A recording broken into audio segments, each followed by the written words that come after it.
Hey guys, tonight we begin with a covered wagon that has stopped moving, a bad sign. The wheels are half buried in snow, the canvas is snapping hard enough to sound annoyed, and outside, an ox shifts in the dark like the animal knows this was not part of the brochure. The cozy picture is simple.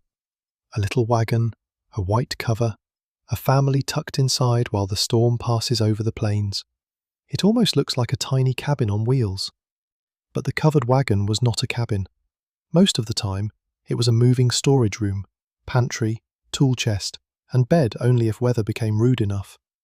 Occasionally, it was where everyone discovered how many elbows one family could have. That is the first strange truth of sleeping in one during a blizzard. The wagon did not simply protect you. It forced you to decide what protection meant. Did the dry flour matter more than your dry socks? Did the youngest child get the best corner? Did someone sleep near the opening so they could check the animals? Could you risk a fire? And if you could, where was the fuel coming from? The blizzard asked 15 questions at once, while your blanket became suspiciously damp. And if you enjoy drifting off with this kind of quiet, uncomfortable history, you can like the video, subscribe, and comment with the place where the night has found you. Maybe you are warm, which would be an incredible advantage in tonight's story. Now, dim the lights. Maybe turn on a fan for that soft background hum. And let's ease into tonight's journey together. Picture the wagon before the snow gets too deep. A typical emigrant wagon on the overland trails of the mid-19th century was built for movement, not comfort. Wooden wheels, a wagon box, curved bows overhead, and canvas drawn over the frame. The cover shielded supplies from sun and rain and might be treated to resist water. But canvas is still canvas. It can slap, leak, sag, freeze, and hold the sound of wind so close to your face that the storm feels less like weather and more like a guest with terrible manners. Inside, there may be barrels, sacks of flour, tools, bedding, cooking gear, spare clothing, maybe a chest. Maybe a few precious objects worth hauling across a continent.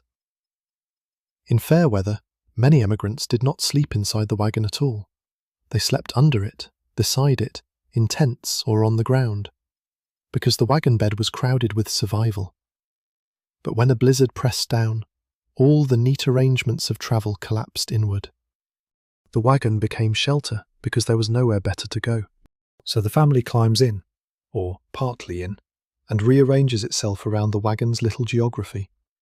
Someone pushes a sack closer to the front. Someone folds a blanket over a crate. Someone tells a child to keep their feet away from the flour bag. Someone tries to make room without knocking over the coffee pot, because, even in disaster, humanity still finds a way to protect the coffee pot. And outside, the storm keeps working on the canvas. The sound would be one of the first things to steal sleep. Not a gentle snowfall, not the pretty winter silence people imagine from warm rooms, but a hard, moving noise. Wind against cloth, snow against canvas, harness leather creaking, animals breathing, a loose chain tapping against wood. If the storm is strong enough, the whole wagon may tremble slightly, not rolling, just shuddering, as if it is thinking about leaving without you. Then comes the cold in layers, not one dramatic wave, but small defeats. First the nose and cheeks, then the feet, especially if socks or boots are damp, then the fingers, because hands keep working when the body would prefer to resign. Bedding helps, that bedding is only as good as its dryness. A blanket that felt heavy at dusk can feel cold by midnight if moisture creeps into it. Breath gathers. Snow melts at the edges. Canvas may keep flakes off your face while letting cold sit beside you like it paid for the space. This is where the wagon becomes a social map. The driest spot is not just a spot. It is rank, age, illness, exhaustion, and love, all squeezed into a few square feet. A baby or small child might be kept closer to a mother's body. Someone older or sick might get a more protected place. A father, older boy, hired man, or anyone considered able-bodied might be expected to go out if the animals needed attention. Weather made ordinary household decisions physical, and the animals mattered as much as the people, which modern imagination tends to forget. A covered wagon was not a car. It did not wait politely with a full tank. Its power stood outside, breathing steam into the dark. Oxen, mules, or horses needed to survive the night too. If they broke loose, panicked, wandered, or could not feed, the wagon might not move in the morning. So even while everyone inside wanted sleep, someone had to keep listening beyond the canvas. That listening changes the night. You are not asleep in the modern sense. You are taking little pieces of sleep between checks, noises, and worries. The storm taps the wagon, and you wonder if it is only cloth. An animal snorts, and you wonder if the line has tangled.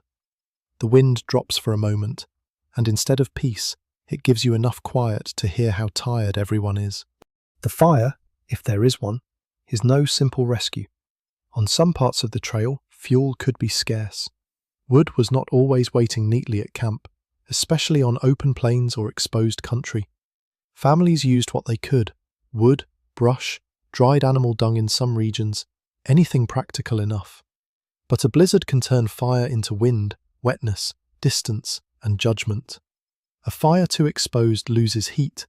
A fire too close to canvas and supplies becomes its own danger. Warmth is labour, fuel, risk, and someone's cold hands managing all three. Overland records give us storms, delays, losses, and hard weather, but not every hour inside the wagon. Diaries often move quickly through discomfort because routine suffering is very good at disappearing from history. A person might write that the night was bitter, that snow fell, that animals suffered, that the road was delayed. They might not write when a blanket edge froze stiff, or when someone calculated how much daylight was needed to dig out the wheels. So we have to be careful. Not every covered wagon night was like this. Not every storm became a crisis. Some families had better equipment, better timing, more help, or simply better luck. A blizzard on an exposed plain was not the same as snow in a mountain pass. The famous disasters were extreme, not ordinary. But the ordinary danger is still enough. The ordinary danger is that the wagon, the proud symbol of movement, could become very small very quickly. By the deepest part of the night, the question is no longer whether the wagon is comfortable. It is whether it can keep the family, the supplies, and the journey intact until morning. The canvas snaps. The bedding shifts.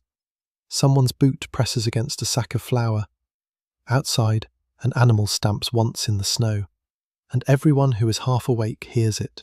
That is the real sleep of the covered wagon in a blizzard.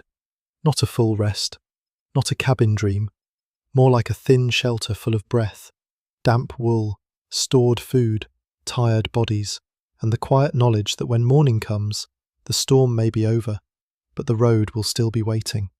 The road waiting outside is not a road in the usual sense anymore. It is a white question mark, buried under fresh snow, with wagon ruts somewhere beneath it, and no polite sign pointing west. But before anyone can think about moving, they have to survive the inside of the wagon until the light improves enough to judge what the storm has done. And the inside is where the little cabin fantasy really gives up. A covered wagon could look roomy from a painting. The white canvas arches high. The sides seem clean and simple. There is often a family near it, maybe a kettle, maybe a sunset, and everyone appears strangely well arranged for people crossing a continent.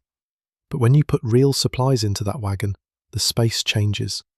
Flour sacks take room. Bacon or salted meat takes room. Tools take room.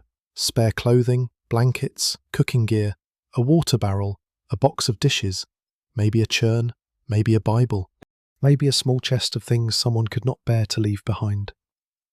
Suddenly the wagon is less a bedroom and more a very anxious closet. That matters because during ordinary travel, comfort can be spread around. People can sleep outside when the ground is dry enough. Children can curl near a tent. Adults can stretch under the wagon or beside a small fire. Bedding can be shaken, moved, aired out, rearranged. But a blizzard takes all that open space and folds it closed. The ground becomes wet, freezing, or buried. The fire may be weak or impossible. The wind steals the idea of a quiet corner. So the family is pushed toward the wagon, not because the wagon is comfortable, but because discomfort has started making decisions. Now imagine trying to lie down among packed goods that were arranged for travel, not for sleep. A crate is exactly where a shoulder wants to be. A sack of flour makes a decent backrest until it slowly becomes a wall. A skillet handle jabs through a blanket like it has chosen violence, though officially it is only cookware. The wagon bed is narrow, and the curved cover above makes the space feel smaller than the measurements suggest. You cannot simply stand, stretch, and walk to another room. There is no other room. There is only the next awkward angle. The family's bedding would not be a modern mattress situation. Some emigrants carried feather beds or mattresses early in a journey, though many had to reduce loads as travel wore on. Blankets, quilts, buffalo robes in some regions, canvas, spare clothing, and whatever could soften boards or ground might become part of the sleeping system. But every soft thing had another job. A blanket was warmth, a pad was insulation, a coat could become a pillow, a shawl could cover a child. Nothing was merely comfortable. Everything was recruited. In good weather, this kind of improvisation could feel almost normal after weeks on the trail. People adjust to discomfort with surprising speed when there is no alternative. But in a blizzard, every compromise becomes sharper. A damp blanket is not just unpleasant, it is a problem that may last into the next day. Bedding that gets wet can be difficult to dry when the sun is weak, the air is cold, and the wagon must move as soon as possible. A family may wake not only tired, but carrying the night forward in their clothes. That is one of the quiet traps of bad weather travel. Sleep does not reset the body if the sleeping place keeps the trouble alive. Cold feet remain cold. Stiff backs remain stiff. A child who cried in the night wakes heavy and miserable. The person who sat near the opening to listen for animals may have slept in fragments so thin they barely count. Morning does not create a fresh start. It simply changes the colour of the same problem. Inside the wagon, rank and need quietly arrange the bodies. The youngest children may be tucked deeper in, away from the opening, because they cannot be expected to tough it out with pioneer dignity, which is good, because pioneer dignity is a poor blanket. A sick person might be placed where the drafts are less cruel. A mother might sleep lightly, if she sleeps at all, aware of children, bedding, food, and the thousand small domestic failures that can become large in cold weather. A man or older youth might stay closer to the entrance, partly because someone may need to go out, partly because the outside world has not agreed to wait until breakfast. This is not a perfect rule. Families varied, personal habits varied. Some women drove teams, some men cooked. Some children worked harder than childhood should require, and trail life had a way of rearranging neat expectations. Still, the domestic labour of making people sleep, eat, stay covered, stay dry, and stay calm often fell heavily on women and older girls. History may record the storm as weather, but inside the wagon the storm becomes hands. Hands pulling a blanket over a child, hands checking whether a sack is damp, hands searching in darkness for the one dry pair of stockings. The wagon cover makes the whole scene feel both protected and exposed. Canvas creates a boundary you can touch, that matters psychologically. Even a thin wall tells the mind there is an inside and an outside. But the storm keeps proving how thin the boundary is. Wind pushes the canvas inward. Snow builds on folds. Moisture gathers at seams.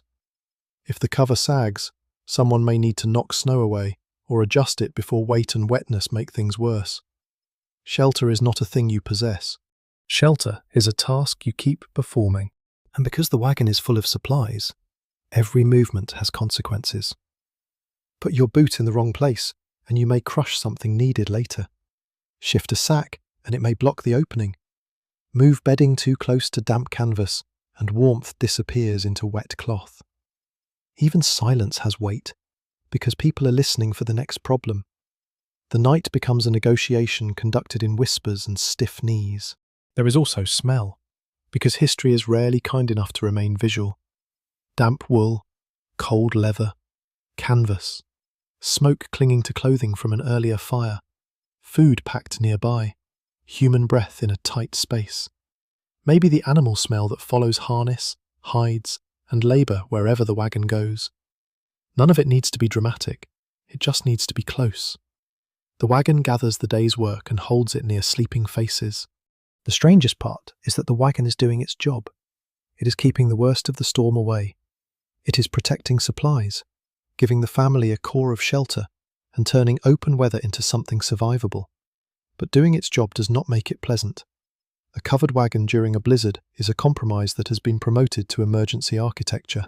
So the family waits in that narrow, dark, not quite sleeping, not quite awake, with every object around them carrying two meanings. The flour sack is food, but also a wall. The blanket is warmth, but also a sponge if the damp reaches it. The canvas is shelter, but also proof that shelter can make noise all night. And somewhere under the wagon, under the snow, under the buried ruts, the road remains hidden, as if the morning will have to earn it back, one wheel track at a time. The wheel track under the snow is not the only thing the morning will have to recover. Inside the wagon, the body has its own buried road back to comfort. And sometime in the dark hours, that road becomes hard to find. Cold does not arrive all at once. That is part of what makes it so difficult to describe honestly in a story. Cold likes to appear as a single enemy, dramatic and clean. In a covered wagon during a blizzard, it behaves more like a patient clerk.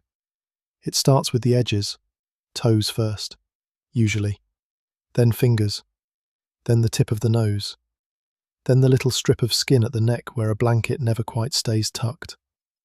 Each part files its complaint separately. A family might have blankets, quilts, robes, spare coats, and bedding carried from home. These things mattered deeply. Good bedding could mean the difference between a night that was miserable and a night that became dangerous. But bedding on the trail was not protected by a bedroom wall, a stove, and dry floorboards. It lived in the same world as mud, wagon grease, leaking canvas, tired hands, smoky fires, and children who had been climbing in and out of weather all day. So the blanket is never just a blanket. It is insulation. It is family property. It is a labour object. Someone had to pack it, air it, fold it, guard it from damp, shake dirt from it, decide who got it first, and pretend it could solve more problems than cloth should ever solve. History gives us brave nouns: migration, settlement, survival. Sometimes the real noun is blanket, and it is losing. The first layer of discomfort comes from pressure. You cannot stretch properly. A shoulder finds a crate. A knee rests against a sack. A child slowly migrates sideways in sleep until everyone else becomes a border dispute. If the wagon is crowded, the body cannot do the small unconscious work that makes sleep feel like sleep. It cannot roll freely. It cannot find a cool side of the pillow because there is no real pillow, and the cool side would be bad news anyway. Then comes moisture. Not necessarily a dramatic leak, sometimes just breath. Frost, melting snow near the entrance, damp hems, wet boots, or canvas that has taken on weather. Human bodies make warmth, and warmth meeting cold makes condensation. In a tight wagon, breath is visible, then invisible, then present as dampness when no one wants it. A blanket that begins as protection can slowly collect the night. This is why dryness had value almost like currency. A dry pair of socks could be treasure. A dry edge of bedding could decide who slept and who merely lay still. A dry corner away from the canvas could become a place of rank, care, and negotiation. No one needed to announce it like a law. The cold enforced it quietly.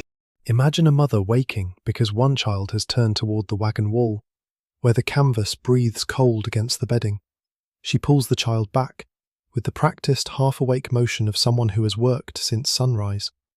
Her own shoulder loses the warmer place. The child settles. The storm keeps going. That little movement may never enter a diary, but it helped keep families intact. Or imagine an older boy near the opening, trying to sleep with his boots still partly on, because someone may need him outside. Boots inside bedding are unpleasant. Boots outside bedding are worse if they freeze. There is no perfect answer, only the least foolish one. He hears an animal's stamp, waits, hears nothing else, and tries not to move because every movement wakes someone. The wagon has its own weather that matters. The outside may be a blizzard, but the inside becomes a smaller climate built from bodies, cloth, wood, leather, food, and fear. Near the canvas, the air is colder.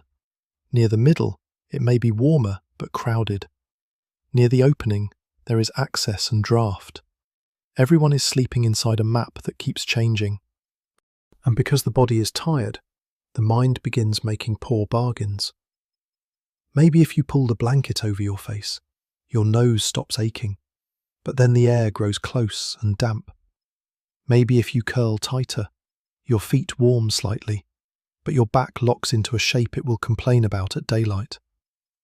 Maybe if you ignore the noise outside, you can sleep, unless that noise is an animal in trouble.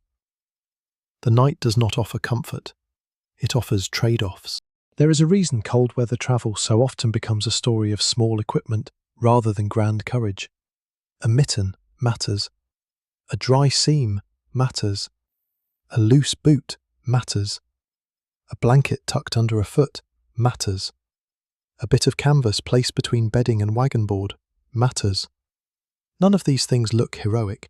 They look fussy and dull, but survival spends most of its time in dullness. The boards beneath the bedding also have a say. Wood holds cold differently from earth, and the wagon bed was not designed as a soft sleeping platform for a whole family. If there is a mattress or feather bed, it helps, but it takes space and can absorb damp. If bedding is thin, the body feels every board. A hip goes numb, a shoulder aches. Someone shifts, and the wagon answers with a creak loud enough to feel rude. Sleep becomes broken into little islands. 10 minutes here, a longer drift there, a sudden waking when the canvas snaps, a child murmuring, a parent whispering for quiet. A moment of almost warmth, followed by one foot escaping the blanket and joining the wilderness. It is difficult to be noble when your left foot has become an independent frontier, yet this broken sleep is still valuable. Even half sleep helps the body endure. Even resting without fully sleeping gives the next day a chance. That is another modern misunderstanding. We often imagine sleep as either successful or failed. On the trail, during bad weather, there were degrees of failure, and some were useful. Lying still, conserving warmth, letting children rest, keeping panic small, listening just enough. That too was work. The records rarely pause long enough to honour that work. A diary might say the night was cold. A family story might remember the snow. A guidebook might warn about seasons and supplies. But damp wool against a tired face, or a board knot under the ribs, usually disappears. The past keeps the large event and loses the cramped hour. By the time the darkness thins, nobody has truly escaped the night. The bedding holds its memory. The canvas holds frost and wetness. The body holds stiffness in the neck and knees. Someone has to untangle the blanket from a crate. Someone has to find boots.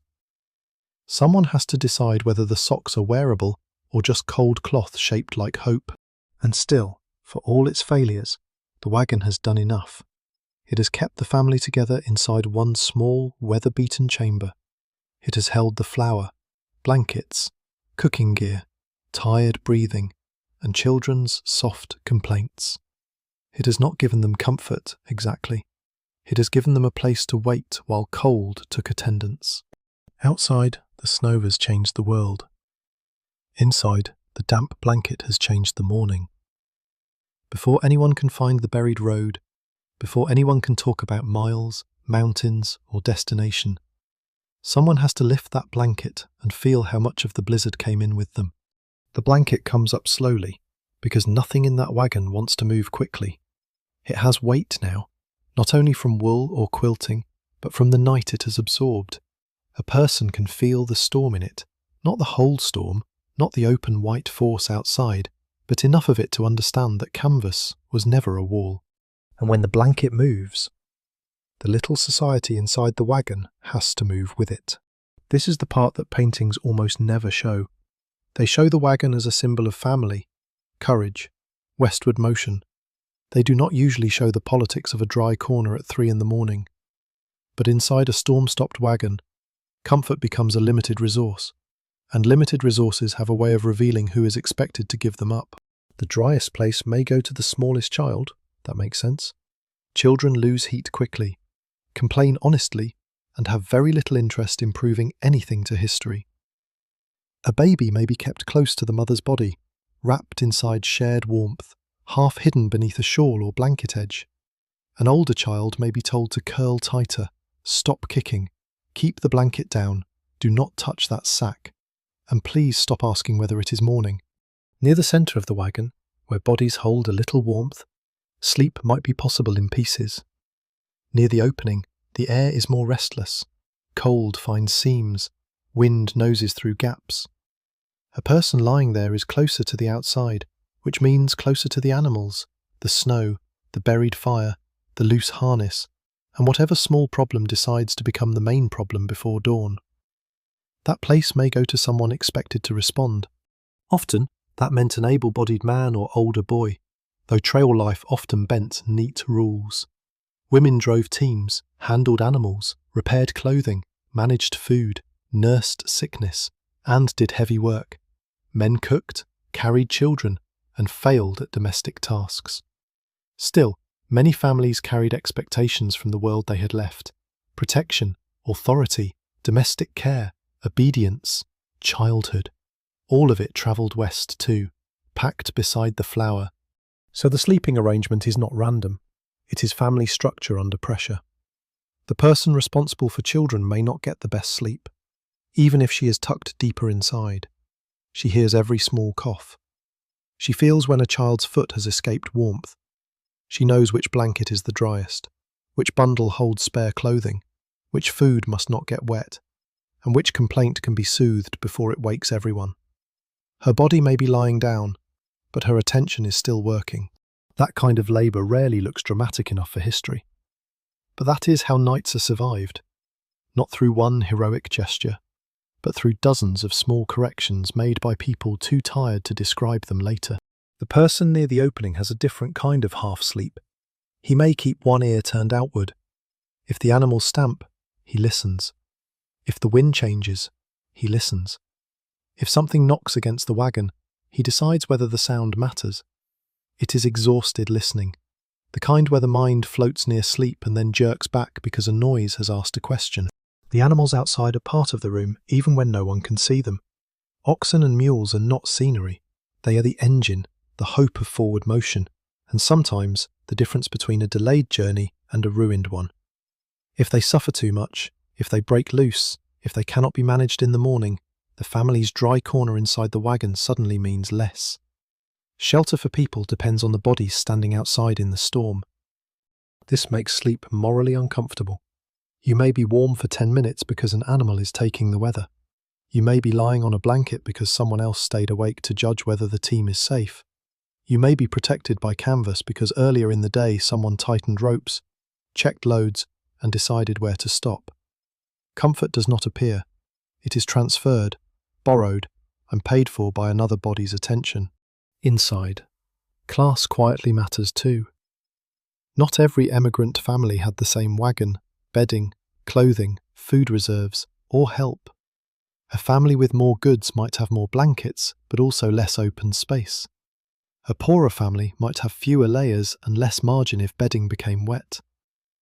Someone travelling with relatives, hired help, or a larger wagon train might have more hands when trouble came. Someone travelling with fewer resources had fewer ways to make a bad night smaller. The storm does not treat everyone equally just because everyone is cold. That is one of history's favourite tricks, making unequal people stand in the same weather and then pretending the weather is the whole story. It is not. The storm hits through equipment, health, money, age, gender, skill, animals, timing, and luck. One family calls it a miserable night. Another family may call it the beginning of a crisis.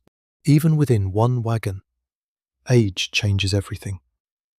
A young child experiences the blizzard as confusion and discomfort. An older child may experience it as work.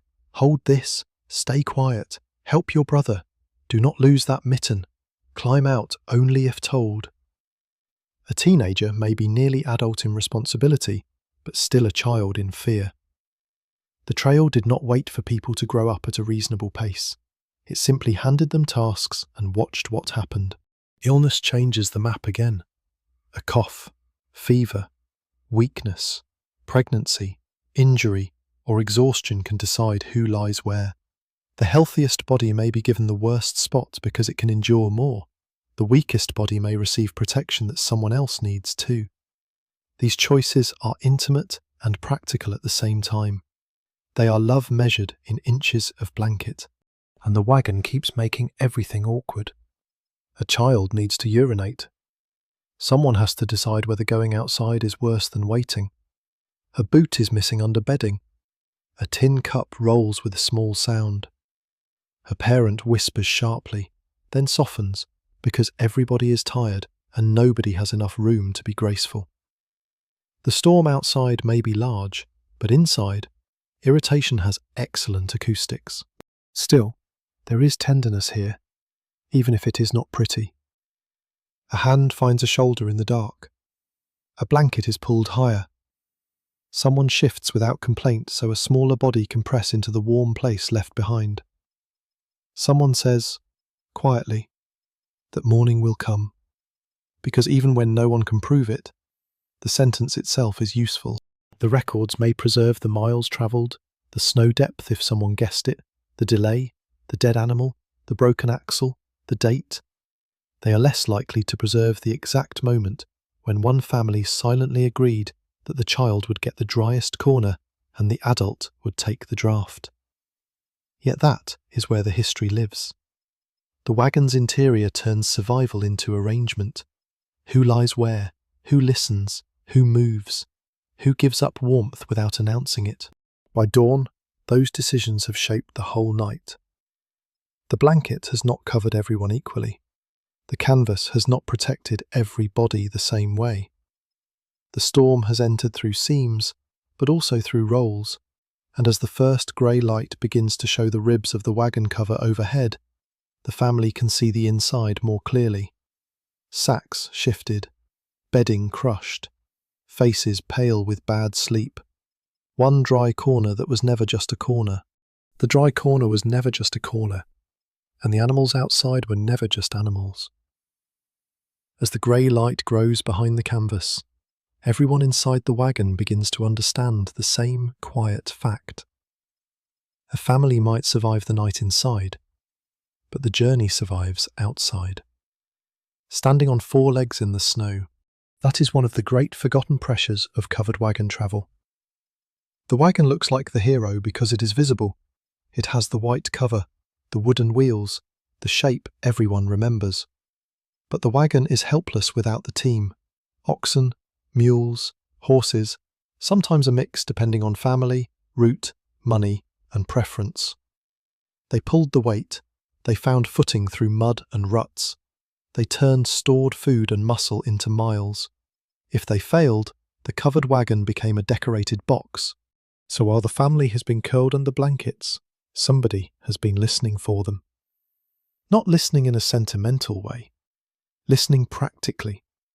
A stamp in the snow, a snort that sounds too sharp, a rope rubbing, a yoke shifting, a silence that feels wrong because an animal that was restless is suddenly too still. In a blizzard, those sounds pass through canvas and into the half-sleep of whoever knows the morning depends on them. The animals would have been tied, guarded, grouped, or handled according to terrain, weather, and the habits of the wagon party. There was no single perfect method for every camp. A sheltered hollow, a line of wagons, a patch of brush, a creek bottom, a stand of timber, or simply the least bad place available could become the night's arrangement. The key point is simple enough. The people did not camp alone. They camped with the power source of their entire future breathing just beyond the cover, and that power source was vulnerable. Oxen were valued for steadiness and strength, but steadiness is not magic. Mules could be tough and useful, but they were not made of iron. Horses had speed and familiarity, but they needed care too. Cold, Wind, poor feed, exhaustion, injury, panic, and bad footing could all turn one bad night into several bad days. The animal outside the wagon is not background. It is tomorrow's engine trying not to freeze. This changes the meaning of sleep. A modern person may think of bad sleep as waking up tired. On the trail, bad sleep could mean waking up to a team that would not move, could not move, or had wandered into danger. One animal lost or badly weakened might slow the whole family. Several animals in trouble could threaten the entire journey. The storm was not only stealing warmth, it was stealing horsepower. Except sometimes the horsepower was ox power, which is less poetic but very important. Someone has to go out, maybe not often, maybe only when a sound demands it, but the possibility is always there. The person nearest the wagon opening has boots stiff with cold and a coat that never seems quite dry. To leave the bedding is to lose whatever small warmth the body has built. To stay inside is to gamble that the noise outside means nothing. History enjoys offering choices where both options are rude. Opening the canvas is its own small event. Cold enters first, fast and personal. Snow may blow in. Someone inside complains softly, then stops, because the person going out is already paying enough. The boot finds the wagon step or the ground below, and suddenly the night is no longer a muffled sound. It is full weather. Wind against the face, snow underfoot, the shape of the wagon beside you, the dark bulk of animals shifting where they have been tied or gathered. The work is not dramatic in the way people like to film survival. It is checking, feeling a rope, looking at a yoke or harness, seeing whether an animal is tangled, too exposed, or uneasy, trying to judge, with sleepy eyes and cold fingers, whether the arrangement will hold until morning. A great deal of 19th century endurance was just maintenance done at the worst possible hour. Feed matters too. Animals do not run on admiration. They need grass, hay, grain, browse, or whatever the route and supplies allow. In a blizzard, grazing may be buried or impossible. Stored feed takes space and weight. Too little feed weakens the team. Too much feed carried in the wagon reduces room for other supplies. Every mouth outside the wagon is connected to a calculation made days or weeks earlier. The storm is merely presenting the bill. This is where the wagon train, if there is one, becomes important. Families often travelled in groups for safety, labour, information, and mutual help. Their groups varied and could split, quarrel, reorganise, or fail each other. In bad weather, extra hands mattered. One person might help secure animals, another might share advice about shelter. A leader or experienced traveller might decide whether the camp should hold, move, or wait. But group life also meant pressure. If your animals failed, you were not only unlucky, you were a delay.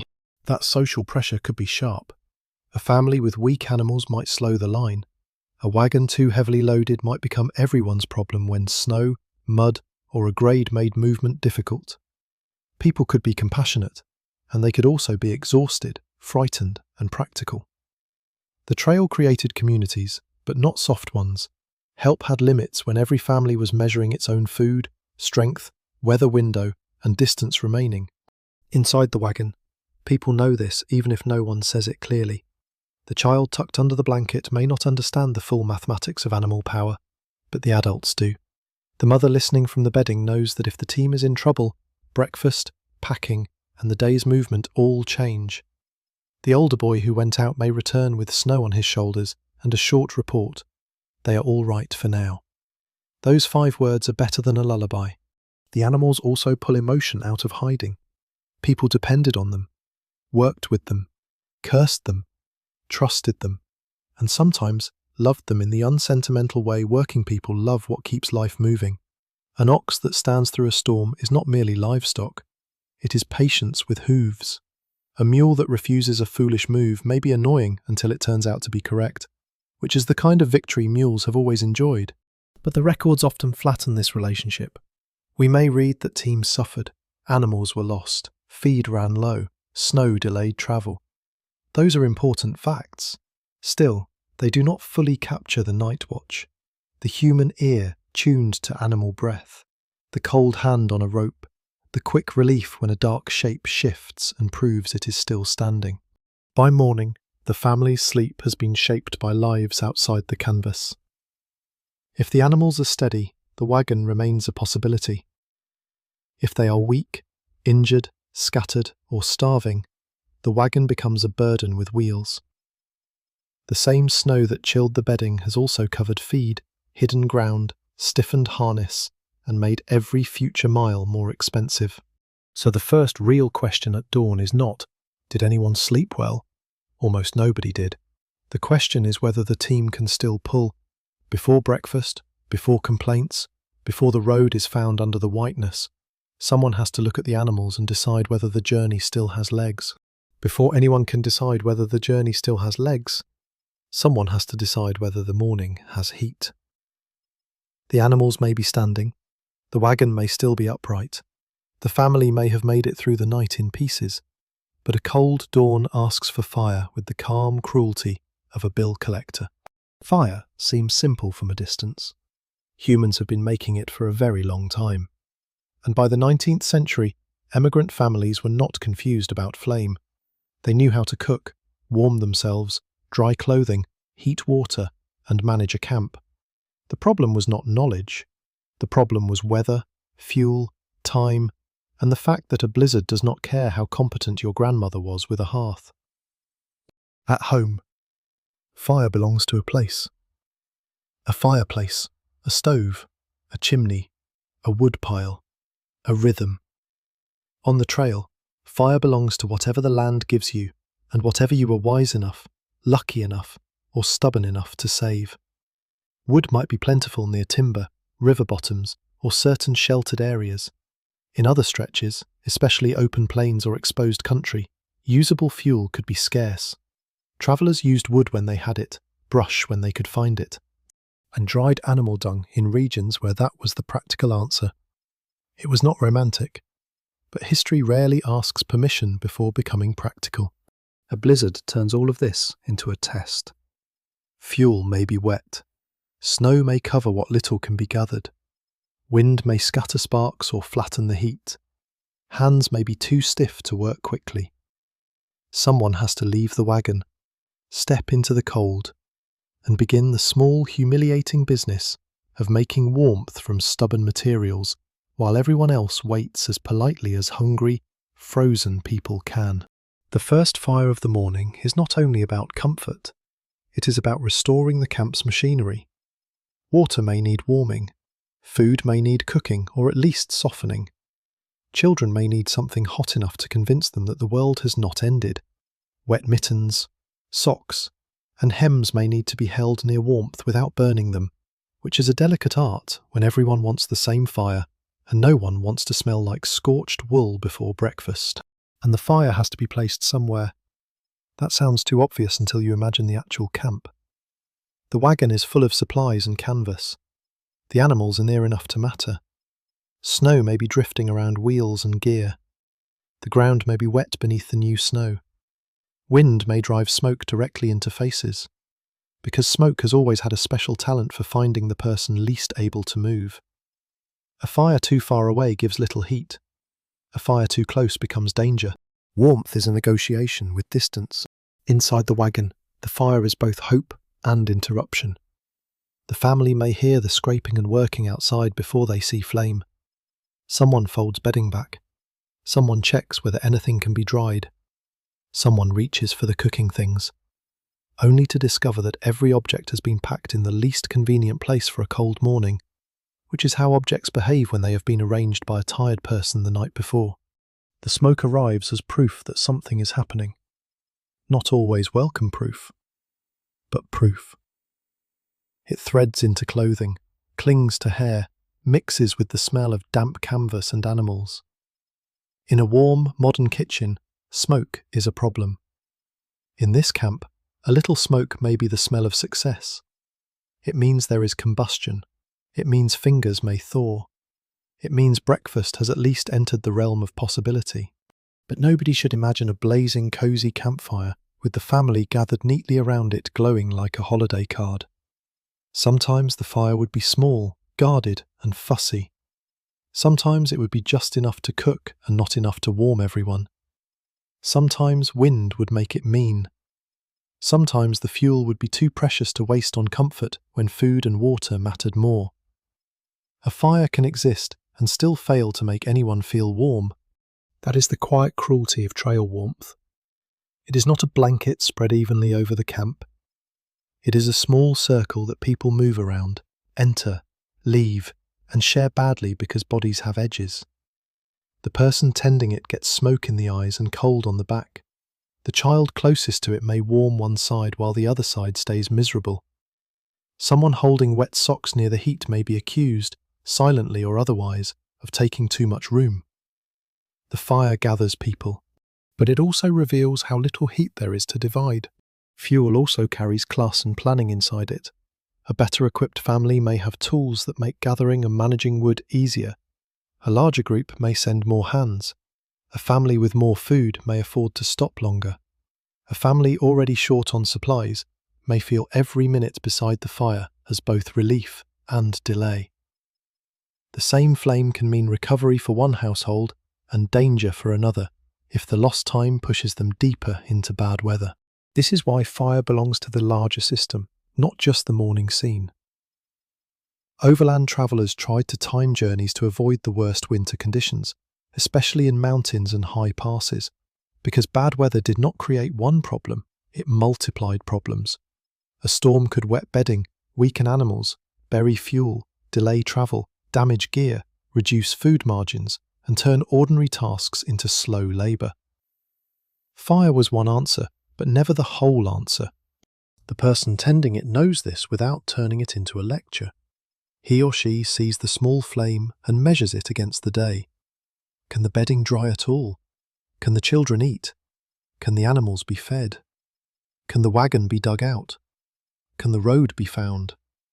Can the camp afford another hour here? Heat is comforting, yes, but it also reveals everything that still has to be done. A kettle or pot becomes important now. Water warmed over a reluctant flame can soften the morning. Coffee, tea, broth, cornmeal, beans, or whatever the family has available may become more than food. It becomes proof of order.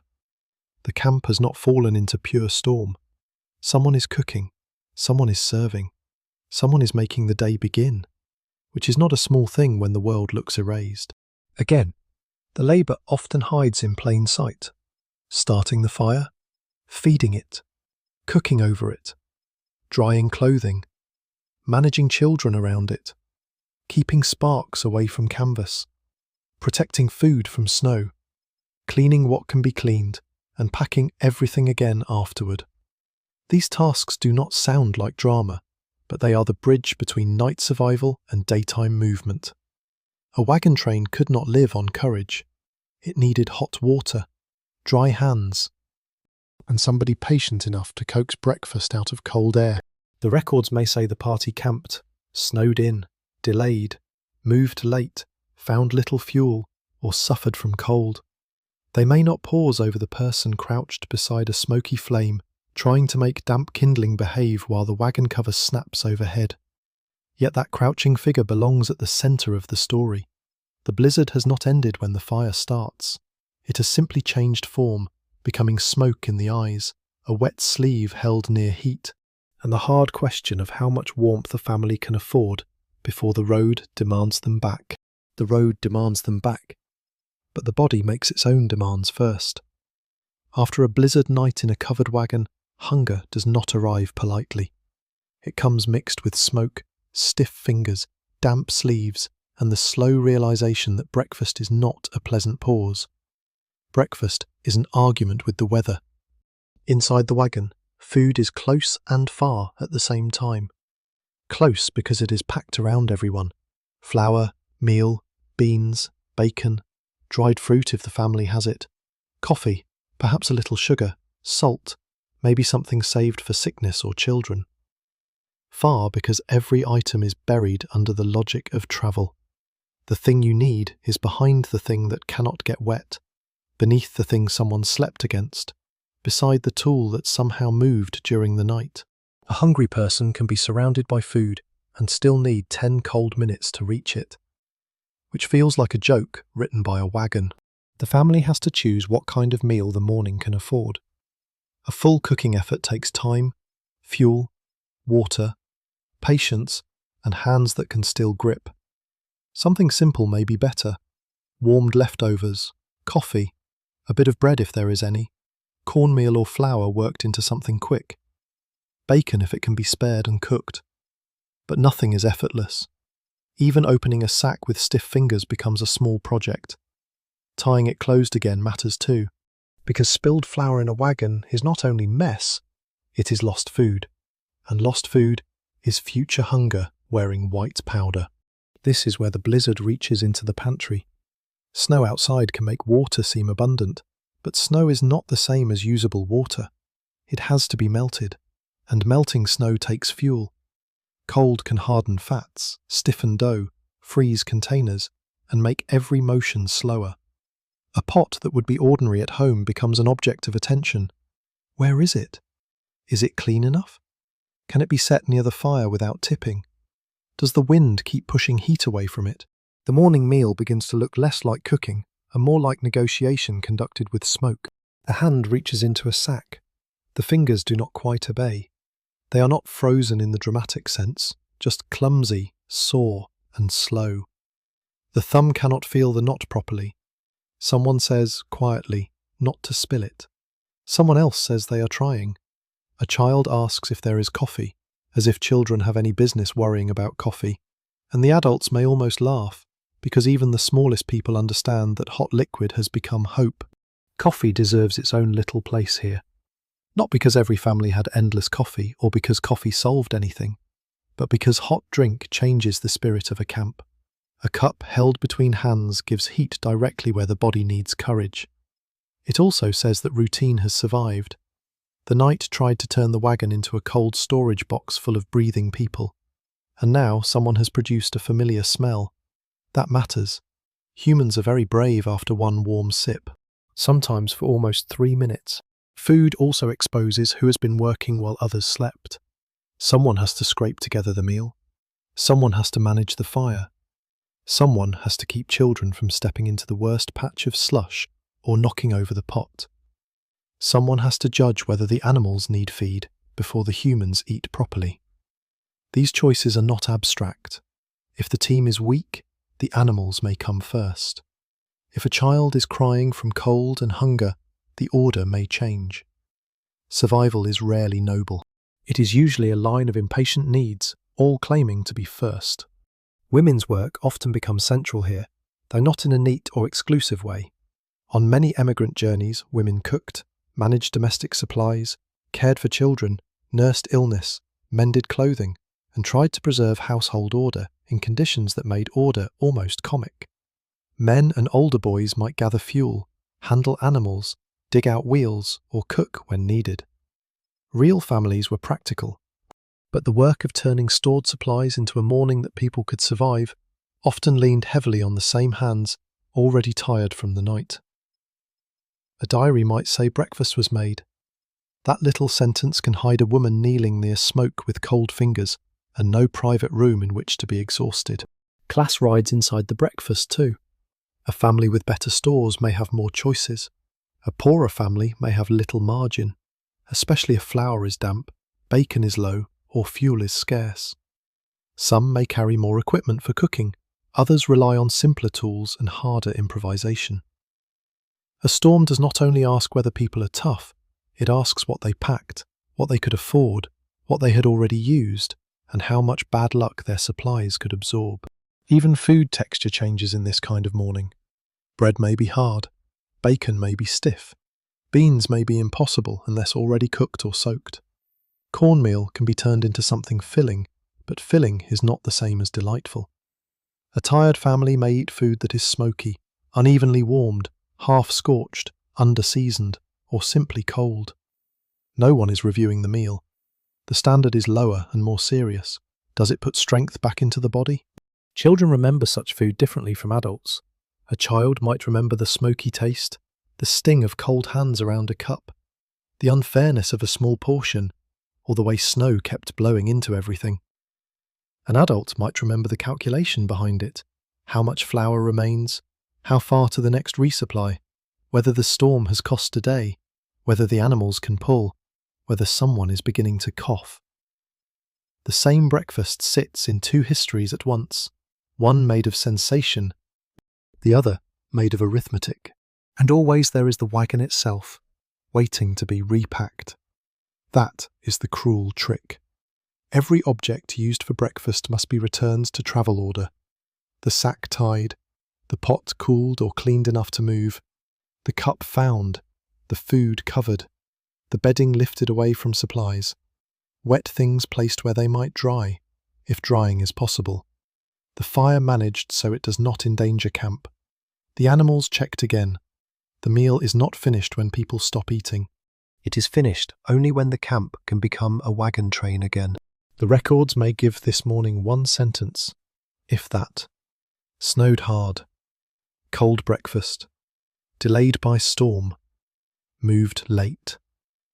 But inside that sentence is a whole kitchen without walls. Smoke blowing sideways. Flour dust on a damp sleeve. A child holding a tin cup with both hands. An adult looking at the food stores and saying nothing because worry is easier to carry when it stays quiet. By the time the first food settles into the stomach, the blizzard has changed shape again. It is no longer only in the sky, the canvas, the blanket, or the animal line. It is in the ration. It is in the fuel pile. It is in the slow hands tying the flour sack closed.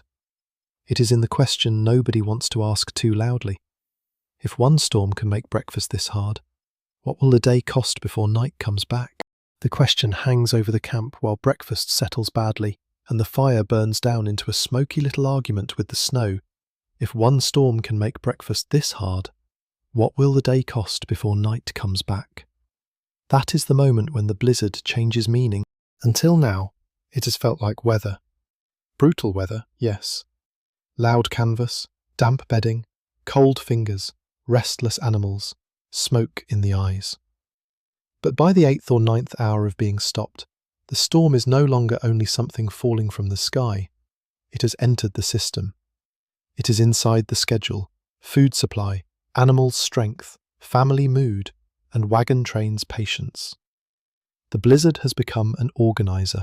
The family thought the problem was sleeping through the storm. Now they begin to understand that sleeping was only the first test. The question is whether the storm has changed the journey. A road journey in a covered wagon depended on rhythm. Wake, cook, hitch, load, move, stop, water, animals, cook, sleep, repeat. The rhythm could be adjusted, but not ignored. Miles mattered because seasons mattered. Grass mattered because animals mattered. Food mattered because resupply was not always near. Weather mattered because roads were often tracks, slopes, mud, rivers, passes, and memory.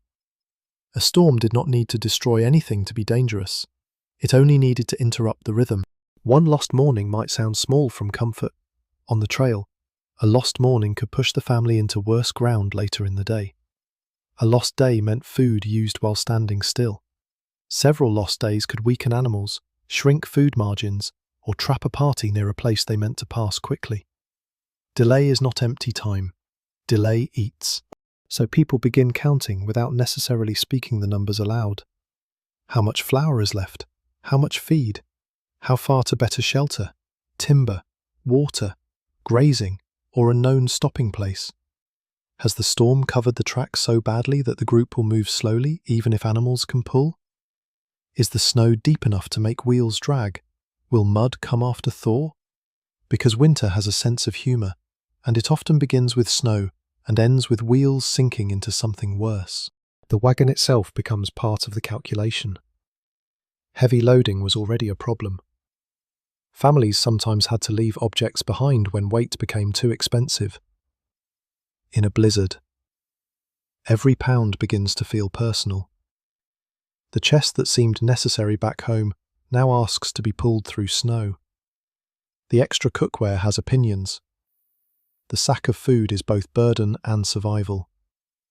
You cannot simply throw away weight without throwing away future choices. This is where the romantic image of pioneer independence becomes thinner. A family might be self-reliant in spirit, but no one on the trail was independent of weather, animals, water, grass, neighbours, and timing. The wagon train was not only company, it was a moving institution made of habit, pressure, argument, help, suspicion, and shared risk. When the blizzard delays one wagon, it may delay others. When one team weakens, others may have to decide whether to help, wait, redistribute weight, or move on. That decision is not always cruel, and it is not always kind. It is human under pressure. People might lend a hand, share advice, help dig wheels free, or help gather animals. They might also become impatient if one family packed too heavily, started late, or slowed the party at a dangerous moment. The trail could turn neighbours into rescuers before breakfast and critics by noon. Community, like a campfire, gives warmth unevenly. Inside the family, the same pressure narrows the room. Someone looks at a wet blanket and sees not only discomfort, but lost drying time. Someone looks at a child eating slowly and sees strength that must be restored before travel. Someone looks at the animals and sees miles. Someone looks at the sky and tries to read a future from clouds, which is brave, ancient, and often unfair to the clouds. The weather also attacks confidence. A family might have planned the route carefully. They might have followed advice, joined a party, timed departure well, packed tools, bedding, food, and hope. Then a storm arrives and makes planning feel like a polite suggestion. This is not because the travellers were foolish. It is because 19th century overland travel lived close to limits. Modern life hides many limits behind heat, forecasts, paved roads, emergency services, supply chains, and sealed rooms. The wagon train carried its limits in plain sight. That is why a blizzard inside this story must not become a simple tale of toughness. Toughness mattered. Skill mattered. Experience mattered. But the storm exposed systems. It showed whether bedding was enough. Canvas held. The wagon was too full. The animals had strength left. The group could cooperate. And the previous week had already spent too much energy.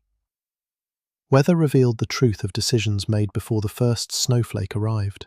A small scene holds the whole machine. One adult stands at the back of the wagon, looking at the load. A damp quilt hangs awkwardly where it might catch air. A flour sack has been retied and shoved into place. A child sits with a cup between both hands. Outside, someone calls that one wheel is drifted in deeper than expected. Nothing here is spectacular. No one makes a speech. Yet the entire journey is present. Food, warmth, wheels, children, labour, animals, time. And then comes the social question nobody enjoys.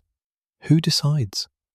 In some wagon parties, elected captains, informal leaders, experienced travellers, or strong personalities helped shape movement.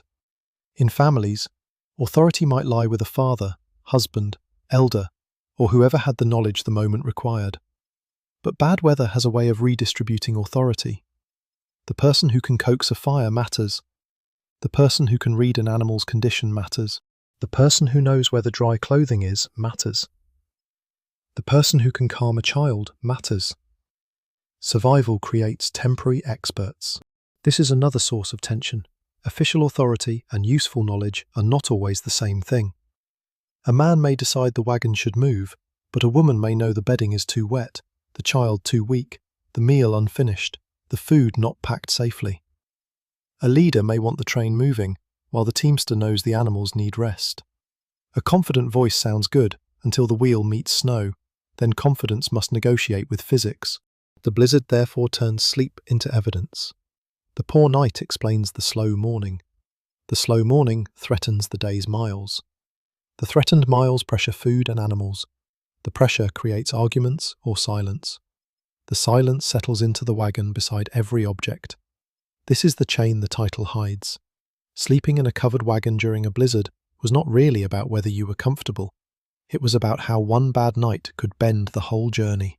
By late morning, if the sky begins to lift, hope returns carefully. People distrust it. The canvas drips. The animals are checked again. The wagon is repacked with the tired efficiency of people who know the road does not care about their feelings. Wheels must be cleared. Harness must be handled. Children must be gathered. Wet things must be placed where they will do the least harm. And under all of it, the road waits, still partly hidden. The family can no longer think of the wagon as a little shelter. It is now a measuring tool. It measures weight, patience, food, animal strength, leadership, family roles, and every hour lost. The blizzard has turned the wagon from shelter into a question with wooden sides. How much delay can this journey survive before tonight arrives again? The question with wooden sides does not stay inside one family for long. By the time the wagon is being cleared, repacked, and argued back into shape, the blizzard has already moved outward into the wagon train. One family's delay can become another family's impatience. One weak team can become a line of stopped wheels. One buried rut can make everyone discover how democratic mud and snow can be. The wagon train was never as tidy as paintings suggest. It could be organised, yes, with rules, captains, schedules, guard duties, and shared decisions.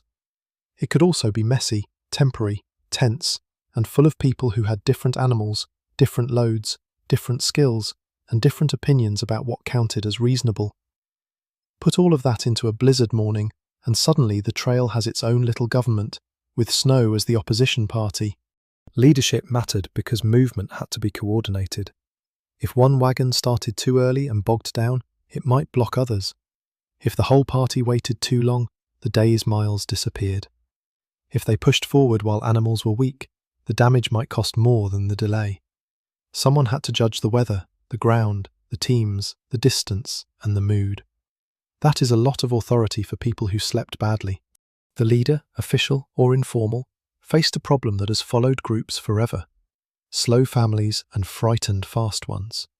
A careful family might want another hour to dry bedding, warm children, and check animals.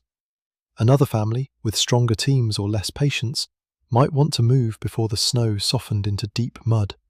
Both could be right.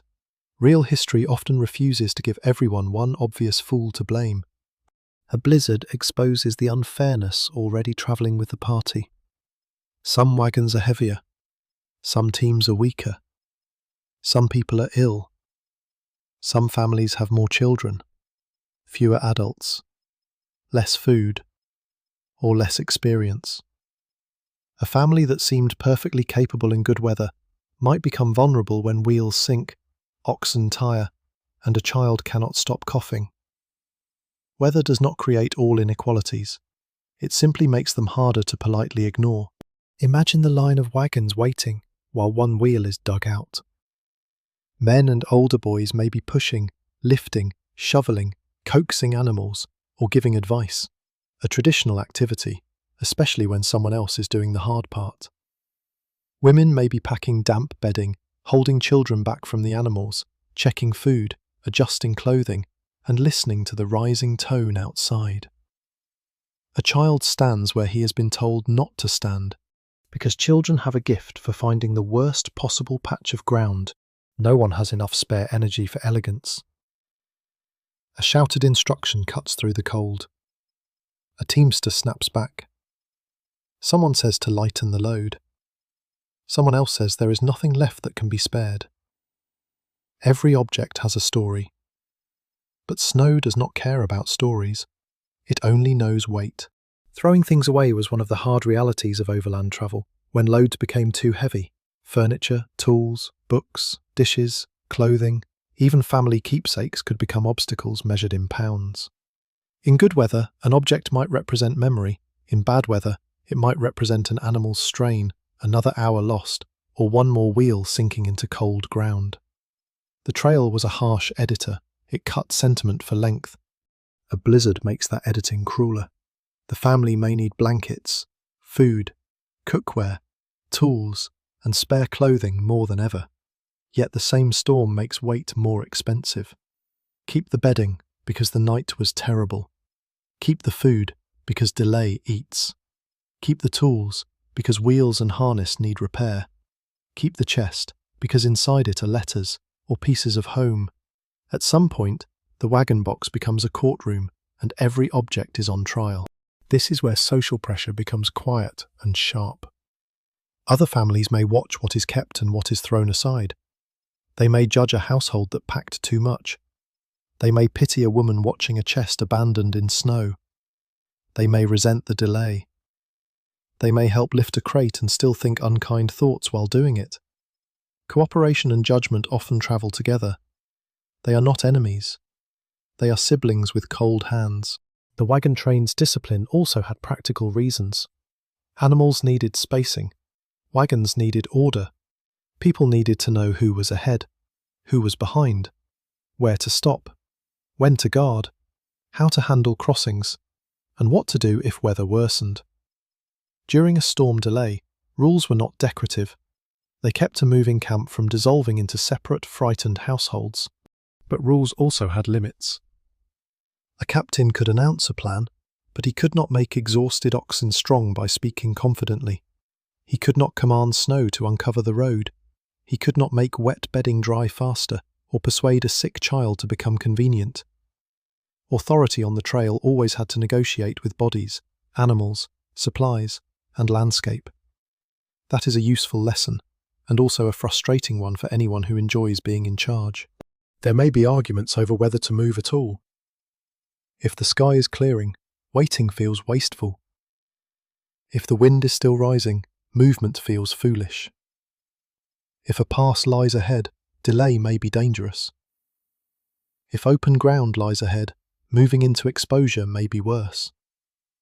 People had guidebooks, advice, prior experience, rumour and observation, but they did not have modern forecasts. They read clouds, wind, animal behaviour, and memories from those who claimed to know the route. Some of those memories were helpful. Some were confidence wearing a hat. The source record often gives us the decision after it has hardened into a sentence. We remained in camp. We started late. We made only a few miles. We found the road heavy. We lost an ox. We threw away goods. These lines are valuable, but they compress the emotional machinery. Before the line in the diary, there were tired faces, cold fingers, guarded tempers, and several people pretending not to be afraid because fear takes up space too. For the family inside our wagon, the group's pressure changes the meaning of every delay. The child's slow breakfast is no longer just a family issue. The damp bedding is not only discomfort. The team's weakness is not only private worry.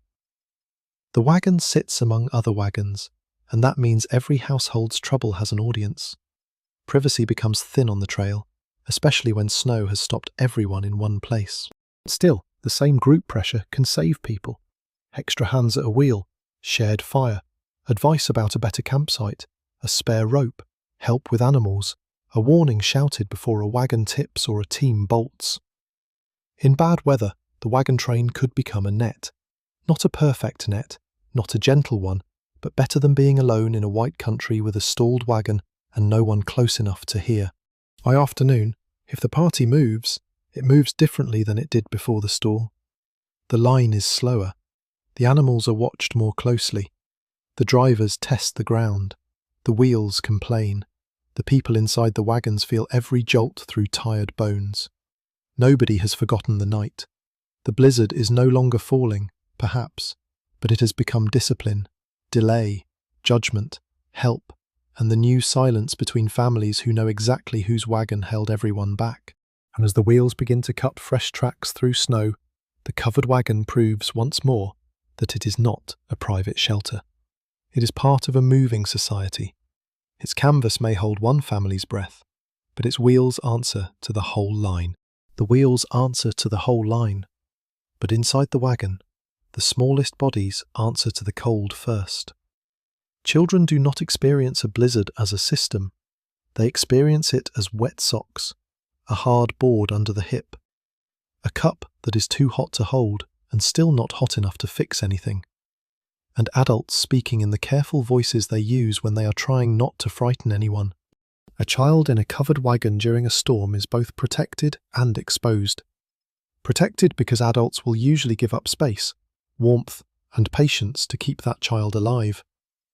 Exposed because children are small, needy, restless, and very bad at staying arranged in the exact position that survival has assigned them. A blanket tucked around a child at midnight may be kicked loose by 1 o'clock. A mitten may vanish into bedding. A damp sleeve may be ignored until the skin beneath it is cold. Childhood is not a survival strategy. It is a full-time management problem with feelings. The adults know this. They may not say it gently every time, because exhaustion has a way of sanding the softness off people's voices, but they know it. So the child is pulled away from the canvas, the small feet are checked, a scarf is retied, a coat is buttoned again. Someone gives up the warmer place. Someone says, "Stay still," and then says it again with less grace, because history never includes enough sleep for perfect parenting. Illness makes the wagon feel smaller. A cough in that tight space is not only a sound, it is a forecast. It suggests a harder day, a slower morning, a worried parent, and perhaps a decision the wagon train will not want to wait for. 19th-century families did not have modern antibiotics, emergency rooms, reliable weather alerts, or a quick, warm house at the end of a bad night. They had judgment, home remedies, rest when they could get it, and hope, which is useful but difficult to dose. Cold itself does not magically create every sickness, and it would be wrong to pretend that a blizzard night automatically meant disease. But cold, damp, exhaustion, poor sleep, hunger, and crowding could weaken people and make existing problems harder to manage. A child already coughing might cough more, a tired adult might make poorer decisions. A person with wet clothing might struggle to warm again. The storm did not need to invent illness, it only needed to remove the margins around it. Clothing becomes another kind of shelter, almost a second wagon worn on the body. Wool, linen, cotton, leather, fur or hide in some places, knitted items, shawls, coats, caps, mittens, socks, boots. Each layer matters, but each layer also needs care. Wet wool can still hold some warmth, but it is heavy and miserable. Cotton near the skin, if wet, can become a cold argument that lasts all day.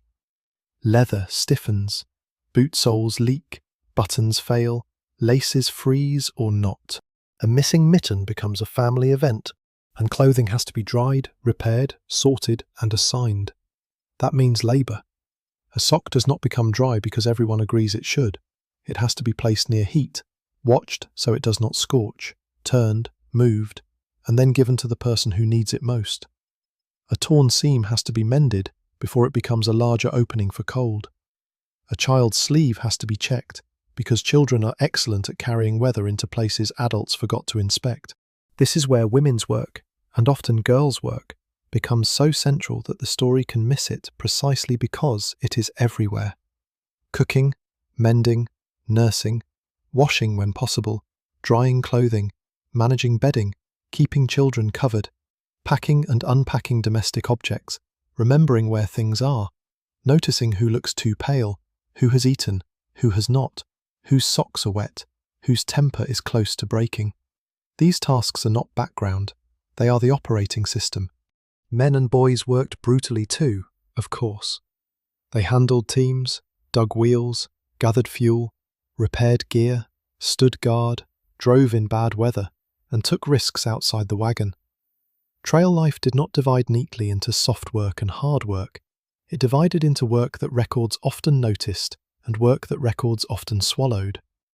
A broken axle looks historical. A dry pair of children's socks looks ordinary, until it is the difference between a bad morning and a dangerous one. Inside the wagon, domestic labour has no private room. At home, even a cramped cabin might have zones: hearth, bed, chest, doorway. On the trail, these zones collapse. The sick child is beside the flour. The wet coat is near the bedding. The cooking pot must be found under something needed for repairs. The person trying to mend a tear may be doing it while someone climbs over her knees to reach the opening. It is difficult to maintain household order when the household is a box that moves. There is also the emotional work, which leaves almost no evidence. Someone must keep fear from spreading too quickly. Children watch adult faces. If a parent looks frightened, the wagon grows colder. So an adult may speak lightly, make a small joke, promise breakfast, promise daylight, promise that the animals are fine, promise that the storm is passing, even when every promise is really a prayer wearing a practical coat. That emotional work is not fake. It is survival language. A child who panics uses energy, creates noise, and needs more attention. A calm child may sleep, eat, and conserve heat. So comfort becomes a strategy, a hand on the back, a story told in a whisper, a cup shared carefully, a child pressed between warmer bodies. The tenderness is practical, and the practicality is tender. The source record rarely captures this fully. Diaries may mention children being sick, weather being severe, clothing being wet, or days being delayed. They may not record the exact hour spent drying a stocking, or the argument over whether a child could wear the last dry pair, or the mother who stayed awake counting coughs while the wagon creaked. Silence in the record does not mean silence in the wagon. It often means the work was too ordinary to be praised and too constant to be described. By the time the family prepares to move again, the children have become part of every calculation. Can they walk at all today, or must they ride? If they ride, what must be shifted? If clothing is wet, can it dry while travelling? If someone is feverish, can the wagon train wait? If the train cannot wait, what does mercy look like at 3 miles an hour? The blizzard has not only tested the wagon's canvas, it has tested the household inside it. Every button, blanket, cough, sock, cup, and tired reassurance has become part of the journey's machinery. And as the wagons begin to move, slowly, with children tucked among supplies and adults pretending the morning is more manageable than it is, the storm leaves one more thing behind: the knowledge that survival often depends on work so small that history almost forgets to see it. The work history almost forgets to see is still inside the wagon when the wheels begin to turn. A child is tucked between sacks. A damp blanket is folded badly because there was no time to fold it well. A cup is wedged where it will not rattle too much. Someone has decided that a pair of socks is dry enough, which is not the same as dry, but the road has lowered its standards. Then the wagon moves, and the whole night answers through wood. The first jolt travels from wheel to axle to wagon bed to every tired body inside. It is not a dramatic crash. It is worse in a quieter way, the reminder that nothing on the trail is separate. Bad sleep becomes sore backs. Sore backs become slower packing. Slow packing becomes late movement. Late movement meets snow, mud, ruts, and hidden ground. The blizzard that slapped the canvas at midnight is now underneath the wheels. A wagon road after snow is not simply a white path. It is a memory of a path. Beneath the new layer may be old ruts, stones, frozen mud, soft earth, roots, holes, or the slick edge of a slope. Wheels do not enjoy mysteries. A driver has to feel the road through the team, the pull, the tilt, and the sound. The animals lean into the load. The wheels cut, slip, catch, sink, rise, and complain. Every foot forward has to be purchased. The wagon itself is strong, in the way practical things are strong, but not invincible. Wooden wheels, iron tires, axles, spokes, hubs, chains, tongues, bows, canvas, ropes, yokes, harness, and load all work together because they have to. A problem in one part can become everyone's problem very quickly.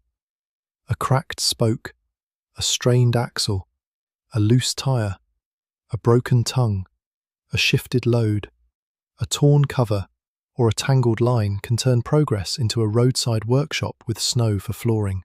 That is why the first miles after a blizzard feel so watchful. The people are not only travelling, they are testing the animals, testing the road, testing the wagon, testing whether the load stayed balanced after the night's rearranging, testing whether the cold made leather stiff, whether wet ropes will hold, whether canvas has sagged, whether something important was packed where water found it. Inside, the passengers feel these tests as motion. A child bumps against a sack and begins to cry because the morning has already used up his patience. A woman reaches to steady a pot or bundle before it slides. Someone's hip finds the same crate that ruined the night. The wagon that protected them now shakes them, and it is hard not to take that personally. Outside, the driver must keep the team moving without asking too much. Push too hard, and exhausted animals may fail. Move too gently, and the wagon may bog down. Stop in the wrong place, and starting again may take more strength than anyone wants to spend. The driver reads small signs, the set of an ox's shoulders, the way a mule resists a patch of ground, the pull of the tongue, the depth of the wheel track. It is a language written in strain. Mud may be waiting under the snow, and mud is the trail's most ordinary villain. Snow looks clean, almost merciful. Mud is honest. It grabs wheels, shoes, hems, and tempers. If the sun warms the storm's surface or the ground beneath has not frozen hard, a blizzard can leave behind a white cover over a brown problem. A wheel sinks, and suddenly everyone knows exactly how heavy the wagon is. Getting stuck changes the camp's mood in seconds. People climb down if they can. Those who can push, push. Those who can carry, carry. Someone may unload part of the wagon, even after everything was just packed. A box comes out, a sack comes out, bedding comes out and must be protected from wet ground. Tools appear, voices sharpen, the team strains. The wheels shift a little, then settle back, because wagons have a way of encouraging hope before disappointing it. If the wagon finally lurches free, the relief is physical. Shoulders drop. Someone laughs too loudly. Someone tells the animals they are good, or stubborn, or blessed, depending on the person and the animal. Then everything has to be loaded again. The delay is not over when the wheel lifts. The delay continues as labour, and labour continues as fatigue, and fatigue follows into the next night. If something breaks, the problem deepens. Repairs on the trail demanded tools, skill, time, and materials. Some fixes were temporary, meant only to get the wagon to a better place. Some required help from others.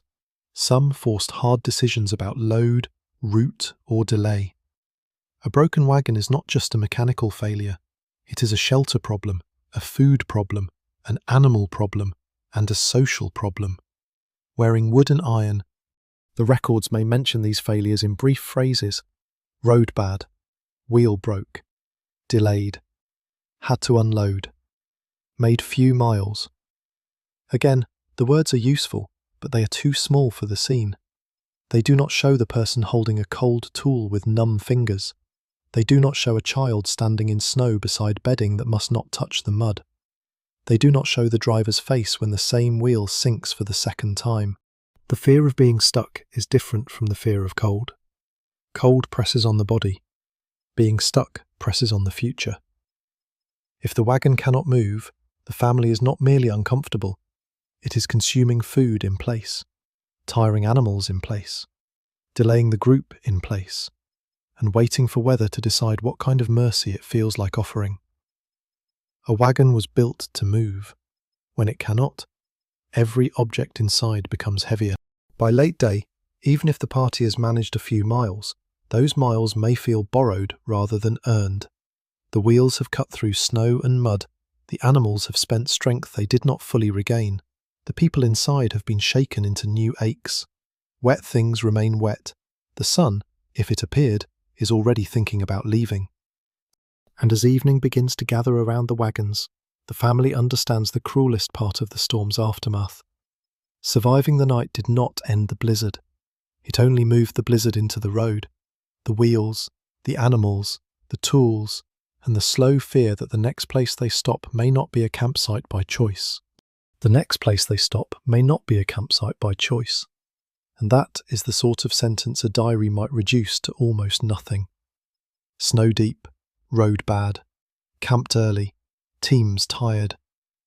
These little phrases can look plain on a page, but inside them there may be a wagon half buried in weather, a child too quiet from exhaustion, a mother trying to keep damp bedding from touching the flour, and a driver standing in the cold, deciding whether the next mile is worth the risk. This is where the story has to slow down and admit something important. We do not get every night. We do not get every blanket, every cough, every argument about whether to move, every foot that went numb before dawn. The surviving record of overland travel is rich in some ways and thin in others. Diaries, letters, guidebooks, reminiscences, newspaper accounts, later family stories, and official records all help. But they do not give us a perfect window. They give us weather seen through tired people, with reasons to write some things down and leave others behind. A diary written on the trail had practical limits. Paper could be scarce, time could be short, hands could be cold. Ink, pencil, light, mood, and privacy all mattered. A person who had spent the day digging wheels from mud might not sit down at night to compose a beautiful description of misery. They might write 3 lines, because 3 lines were all the body could afford. History often asks exhausted people for literature, which is unfair, and then complains when they give us mileage. So when a record says the night was very cold, we have to hear the small world behind the phrase. Very cold may mean stiff bedding. It may mean a child tucked between adults. It may mean animals restless outside the wagon. It may mean a fire that would not take. It may mean waking again and again because the canvas snapped and the body refused to believe it was safe. But we cannot pretend to know every exact detail for every family. Good history lives between imagination and restraint. That restraint matters because covered wagon stories have collected a lot of varnish. Some versions turn emigrant families into heroic statues. Some turn them into foolish people walking willingly into disaster. Some use the trail as a clean national myth, all courage and sunsets. Others use it as pure suffering, all tragedy and warning. The real thing was more human and more uneven.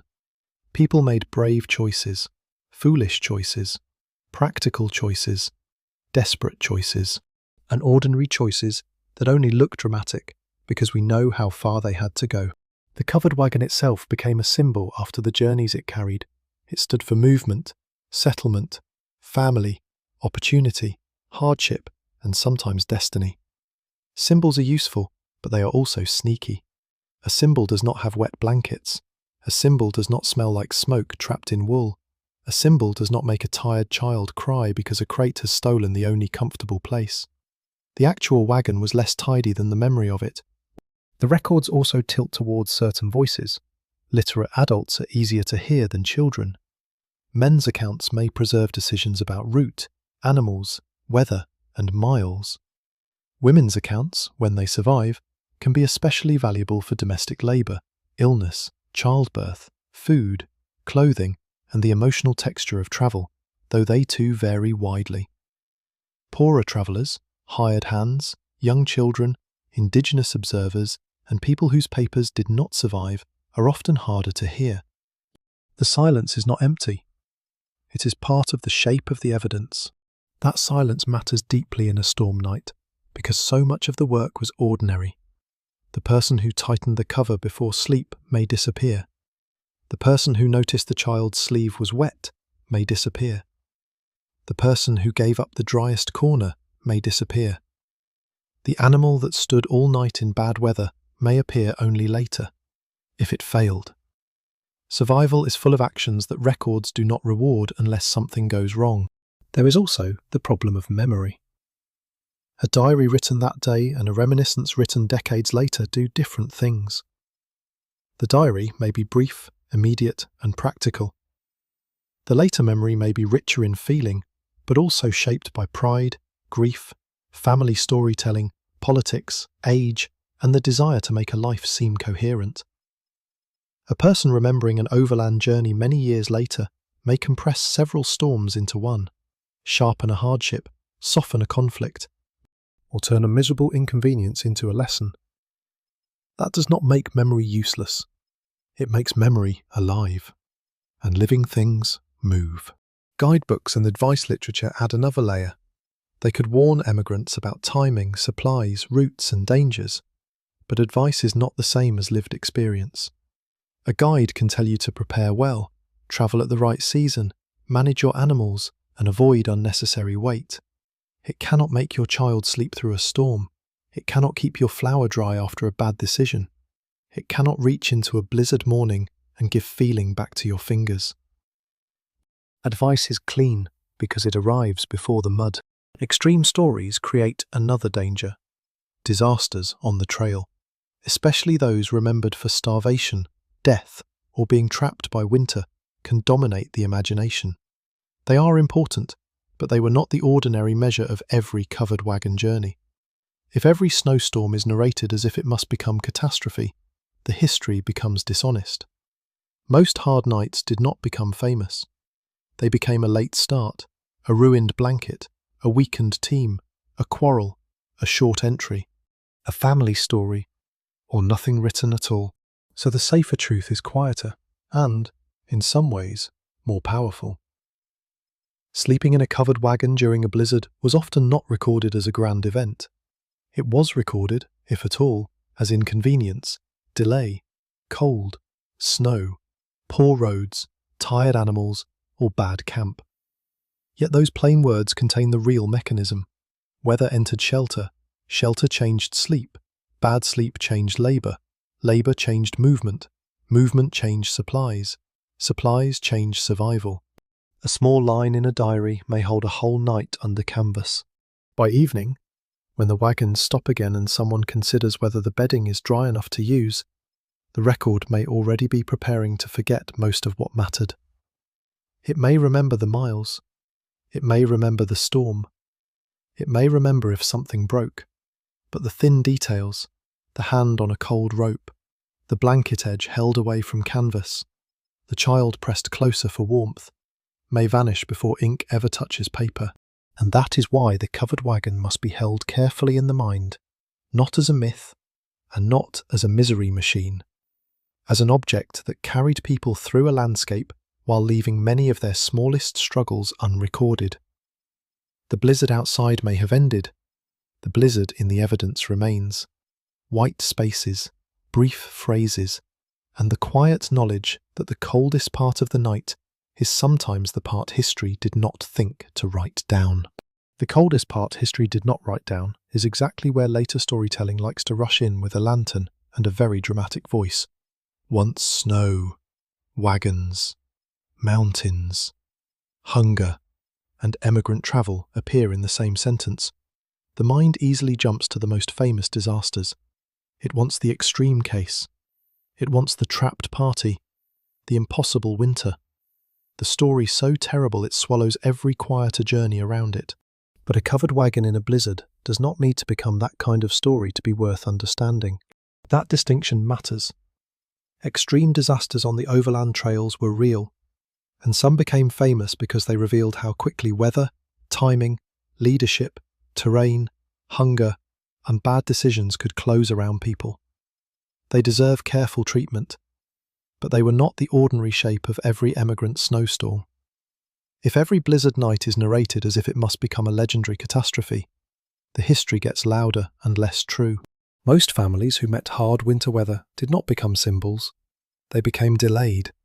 They became wet, tired, frightened, irritated, and hungry. They lost time. They damaged gear. They weakened animals. They argued about whether to move. They wrote one short sentence in a diary, or no sentence at all. Their suffering was smaller than disaster, and still large enough for the people inside it. This is one of the hard things about history for sleep.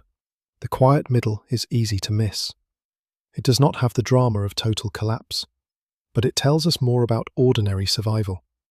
A night in a wagon with damp bedding, a child coughing, a tired team, and a road half buried under snow may not become a famous chapter. It may simply become the reason a family moved only a few miles the next day. Yet that small consequence is the real texture of travel. The famous disaster story often begins after too many margins have disappeared. A late start, a risky route, heavy loads, weak animals, bad information, early snow, exhausted people, leadership tension, food running down. One mistake alone may not doom anyone. Several mistakes, stacked neatly by weather, can become a wall. That is the lesson extreme cases offer when treated carefully. Not that pioneers were doomed or foolish by nature, but that overland travel had very little forgiveness when timing failed. And timing was everything. Emigrant parties tried to move within seasons because the landscape changed its rules. A trail that was merely hard in summer could become nearly impossible under snow. A river crossing could become dangerous after a storm. A mountain pass could close its door without asking whether the wagons were ready. Grass for animals, water access, road condition, and daylight all belonged to the calendar. The wagon train was moving not only across land, but through a shrinking window of weather. That window creates pressure long before any famous catastrophe begins. Families hurry because they know winter is not waiting politely at the edge of the map. They push animals because delay feels dangerous. They keep loads because the objects still seem necessary. They trust advice because uncertainty is exhausting. They follow tracks because turning back may be harder than going on. These decisions are understandable. That is what makes them frightening. Bad history makes people look stupid. Better history shows the trap they could see only one piece at a time. A blizzard night in a covered wagon belongs to that same logic, only at a smaller scale. The family does not know, while lying under damp blankets, whether this storm will become one bad memory or the first step in something worse. They do not have the comfort of later knowledge. They only have the canvas above them, the animals outside, the supplies around them, and the morning to judge. Every ordinary choice carries a little shadow from the extreme cases, even if no one speaks it aloud. Should they wait? Should they move? Should they lighten the wagon? Should they save fuel? Should they feed the animals more now or hold something back? Should the sick child ride all day? And if so, what gets shifted? These questions sound practical, but underneath them is a deeper fear. What if this is the moment when the journey begins to turn against us? That fear did not need to be constant to be powerful. Most days on the trail were not emergencies. There were routines, jokes, boredom, chores, repairs, meals, river crossings, dust, heat, small pleasures, and ordinary complaints. People adapted, children played, adults gossiped, planned, traded, and quarrelled. Even hardship becomes routine when it lasts long enough. But weather could break that routine quickly. A blizzard reminded everyone that the trail was never fully domesticated. It had merely allowed them to pass for a while. There was also a moral danger in telling these stories too cleanly.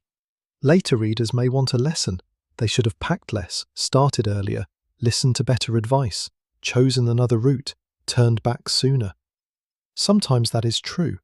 Sometimes the evidence supports criticism, but people in the moment rarely see the full shape of the danger.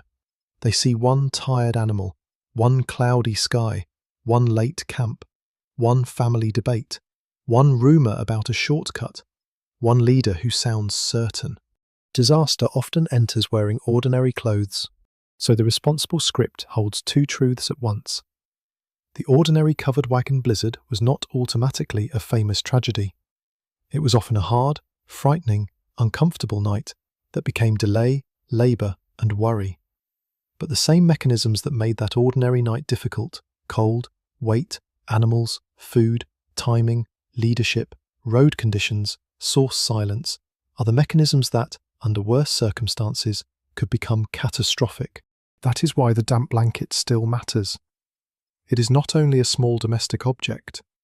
It is the early warning version of a larger system.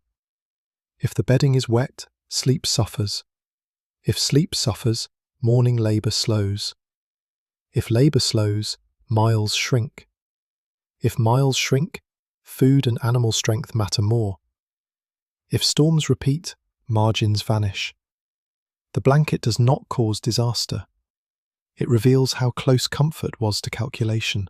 By the time another evening comes, the family may still be far from any extreme story. They may have moved a few miles, eaten something smoky, kept the animals steady, and found a place to stop that is merely bad rather than dangerous. That is success, though it may not feel like it. Survival often feels like doing poorly enough to continue. And somewhere behind them, the snow has softened the tracks of the morning. The road no longer clearly shows how hard it was to leave camp. Later memory may smooth it even more. It may keep only the phrase, "a hard storm," and let the small decisions disappear. But inside the wagon, those decisions remain, pressed into bedding, tied into rope, counted in flour, and carried forward as the quiet knowledge that the famous disasters were not from another world. They were the far end of the same road. The far end of the same road is not always visible. Most of the time, it hides inside ordinary mornings, inside the decision to move a little farther, dry one more blanket, spare one more animal, or pretend one more ache is not important enough to mention. By the time the next morning comes, the family is not thinking in grand historical terms. They are thinking in tasks. The bedding first, always the bedding, because the night returns unless the bedding can be made usable again. A damp quilt has to be shaken out if the air allows it. A blanket must be lifted away from the canvas before it pulls in more wet. A robe or coat that served as extra warmth must be checked for snow, mud, and the deep animal smell of travel. Nobody says, "Let us now preserve the household's thermal infrastructure." They say, "Hold this, move that, don't step there." And where did the dry corner go? Morning light changes the wagon's interior without making it kinder.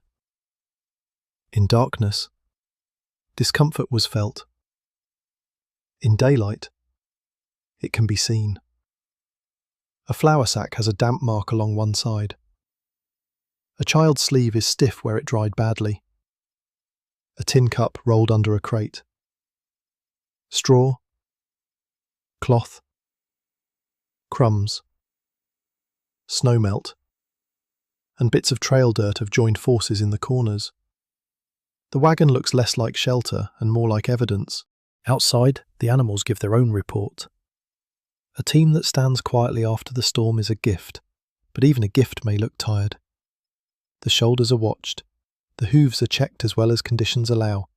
Harness, yoke, traces, and ropes must be handled with hands that still remember the night. If an animal has eaten poorly, pulled hard the day before, or stood exposed too long, the morning cannot simply ask it for normal strength and expect gratitude. This is where mercy and necessity begin their little argument. Rest would help. Movement may be needed. Waiting might dry bedding and steady animals. Waiting also consumes food and daylight. Pushing forward might recover miles, but spend strength that will be needed tomorrow. Overland travel often turned common sense into a quarrel, because every sensible choice charged a fee somewhere else. The sky matters, of course. If clouds are breaking and wind has eased, people may feel opportunity returning. If the light is flat and the air still carries snow, the camp stays cautious. But even a clear morning after a blizzard can be deceptive. Sun on snow can soften the surface. Frozen ground can thaw into mud. A hard crust may hold for a while and then fail under wheels. The weather has not ended just because the sky has improved. It has changed departments. So the adults read the morning like a document written in a difficult hand. The road surface, the animals, the children's faces, the dampness of bedding, the amount of fuel left, the remaining food, the distance to the next known place, the mood of the wagon train. Each sign matters. None gives a complete answer. A person can be experienced and still uncertain. That uncertainty is part of the honest history. A wagon train preparing to move after such a night has a different sound from one starting on a fair morning. Less chatter, perhaps. More short instructions. More coughing. More wood and iron complaint. The creak of wheels, the clink of harness. The low talk around animals. The scrape of something being loaded badly because nobody has patience left to load it beautifully. Children are told to climb in or walk, depending on strength, weather, and the needs of the wagon. Someone says they will fix a better arrangement at the next stop. Everyone knows the next stop may not feel better. The load is inspected again, because the storm has taught suspicion. Heavy objects are shifted, wet things are moved where they might catch air. Food is guarded from moisture. Tools are placed where they can be reached if the road humiliates everyone again. The wagon is not simply packed. It is prepared for the next argument with the landscape.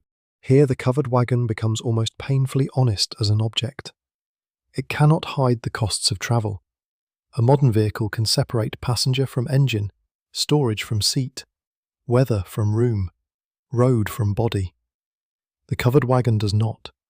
In it, the passenger sits beside food, tools, bedding, worry, and evidence of last night's storm. The family feels each rut. The load answers each slope. The canvas remembers the wind. Nothing is sealed away. That lack of separation is why sleep in a wagon during a blizzard carried into the next day so completely. Bad sleep was not a private inconvenience. It became slower hands, shorter tempers, poor balance, aching backs, clumsier repairs, and a stronger need for food and heat. An adult who slept badly might miss a small sign in an animal. A child who slept badly might cry when walking was needed. A wet blanket might force a stop later. A cold breakfast might leave people weaker by afternoon. This is not to make the travellers seem fragile. It is the opposite.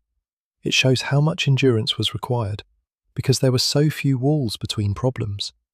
They were not moving through hardship as separate individuals having separate troubles.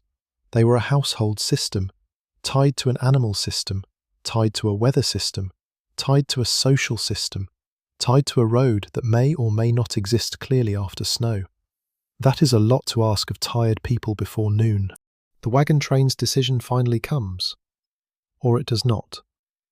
Move now. Wait longer. Send someone ahead to look. Lighten a wagon. Help the weaker team. Turn toward shelter. Stay in camp and lose the day. Each option leaves a mark. None restores the night that was lost. The best decision may still feel bad, because good decisions in bad weather often look like choosing the least damaging wound. If they move, the family carries the blizzard with them in stages. At first, in silence. Then in little remarks. My feet are still cold. That blanket is not dry. Watch the left wheel. Do not let the cup spill. Hold your brother. Later, perhaps, the storm becomes a story. We slept in the wagon that night. The snow came hard. The animals stood through it. We made only a few miles the next day. Memory begins its work, smoothing and saving, choosing what can be told. But the body knows more than the story.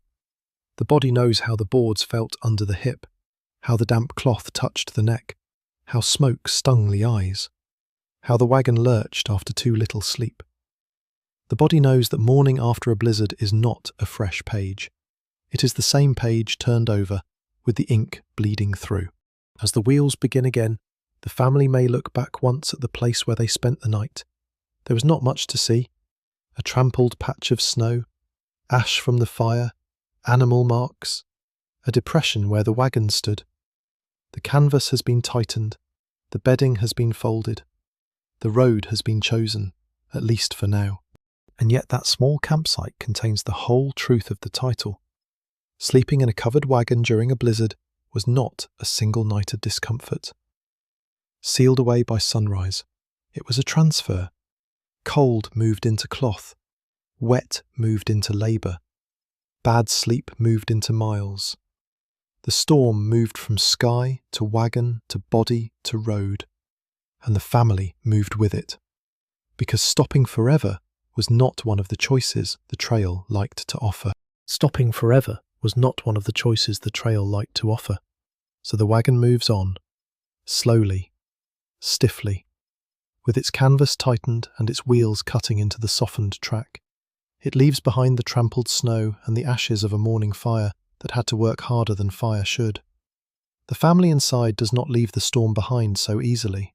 The blizzard travels with them in small ways, a damp edge of bedding, a cough that returns whenever the wagon jolts, a pair of socks hung where air might reach them, smoke folded into a coat, a child leaning against a sack because sleep did not finish its work, an adult silence that means, I am too tired to spend words. These are not dramatic ruins. They are the leftovers of weather inside ordinary life. That is the final truth of the covered wagon. It was never one thing. It was vehicle, pantry, bedroom, tool shed, nursery, sick room, and sometimes the only wall between a family and a storm. During a blizzard, all of those jobs collided. The wagon had to protect flour without crushing a child's sleeping place. It had to hold bedding without keeping it dry perfectly. It had to keep people together while reminding them how close the outside remained. A modern room hides its systems. Heat comes through vents. Light comes from switches. Weather stays beyond glass. Food waits in cabinets. A bed is only a bed. In the wagon, nothing had that luxury. A blanket was warmth, packing material, privacy, and evidence. A flour sack was food, furniture, weight, and risk. A cup was breakfast, comfort, and one more thing to lose under a crate. The wagon made every object honest. Even shelter became honest. It was not a promise. It was a performance repeated through the night. Tie the canvas, shift the bedding, listen for animals, guard the fire, dry the socks, save the flour, calm the children, read the sky, watch the wheels. The family did not simply have shelter, they made shelter, again and again, with tired hands. And because the shelter had to be made, it had to be shared unevenly. The driest corner went somewhere. The worst draft fell on someone. The listening place near the opening belonged to a body that could not fully rest. The child's warmth came from an adult's lost comfort. The animals outside carried the future, while the humans inside tried to survive the present. A blizzard turned kindness into arrangement. That arrangement is what makes the scene feel so human. Not heroic in the clean way, not picturesque. Human. Someone is annoyed. Someone is scared. Someone is hungry. Someone is pretending to be calmer than they are. Someone is giving up a better place without making a speech about it. Someone is checking a knot with fingers that do not want to close. This is how most endurance happens. Without a trumpet, without a clean line, and usually with one object exactly where your knee needs to be. And if there is any dignity in the scene, it is not the polished kind. It is the dignity of practical care, a hand moving a child's foot back under cover, a rope checked twice, a wet cuff turned towards smoke, a tired person making the smallest possible choice that keeps tomorrow available. The wagon train ahead moves like a small society recovering from an argument with the sky. Teams lean into their work. Drivers watch the ground. Children drift between waking and sleep. Women and men both carry tasks the record may compress into nothing. The road is found by using it. The day is rebuilt by spending the body.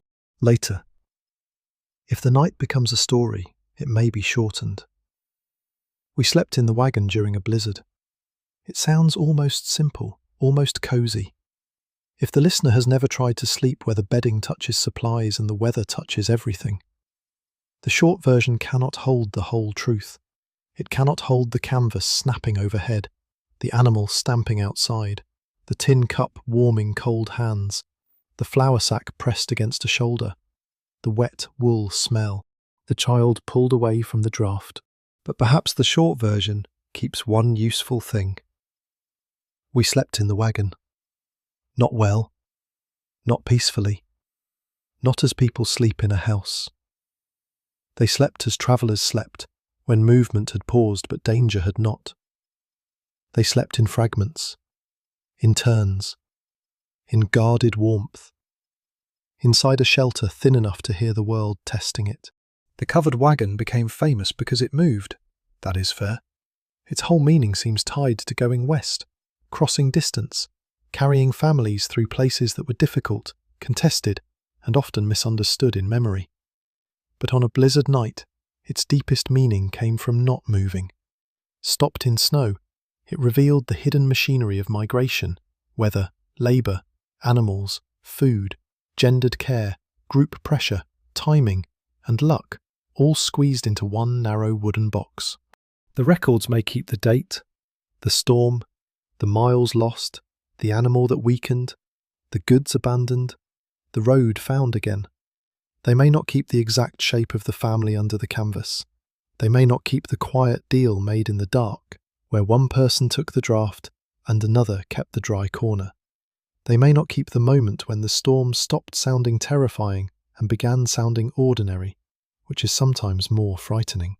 By the final light of that day, if the wagons have managed to move, the family may look almost normal from a distance. Canvas arched, team pulling, wheels turning, smoke smell fading, a child's face near the opening, a blanket folded inside. The scene could enter a painting again, clean and symbolic, if the painter stood far enough away. But we have stood closer, close enough to know that the white cover is not a roof in the modern sense, close enough to hear how cold moves through cloth, close enough to understand that the covered wagon was not a tiny cabin crossing a postcard landscape. It was a fragile agreement between people, animals, weather, and wood. So when we imagine that night now, we can let the image stay quiet.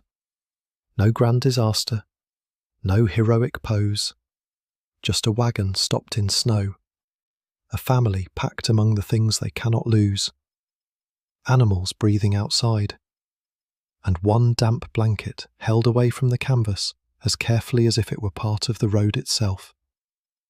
Morning will come. The wheels will turn if they can. And somewhere inside the wagon, the blanket will still remember how thin shelter was.